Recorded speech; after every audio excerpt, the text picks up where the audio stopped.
వచ్చే ముందు దేవుడు భూమిని తయారు చేశాడు.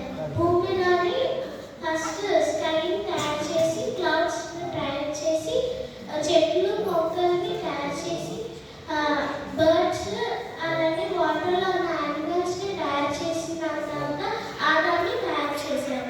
ఆదాము ఒంటరిగా అయిపోయారని అవన్నీ తయారు చేశారు. తన బోర్లోని వెనక ముక్కను తీసి అవన్నీ తయారు చేశారు. ఒకసారి ఆదాము బయట ఫ్రూట్స్ తేయడానికి వెళ్తే అప్పుడు అవ్వ దగ్గర సాతాను పాముగా వచ్చి అవ్వ అని అడుగుతారు.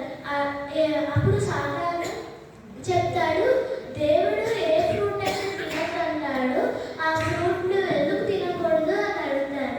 అప్పుడే అవ్వ ఎందుకు తినకూడదు అంటే దేవుడు తన ఒక్కడే చాలా బలంగా ఉండాలి, ఎవరు ఉండకూడదని దేవుడు అలా ఎవరిని తినద్దని ఆ ఫ్రూట్ని చెప్తాడు.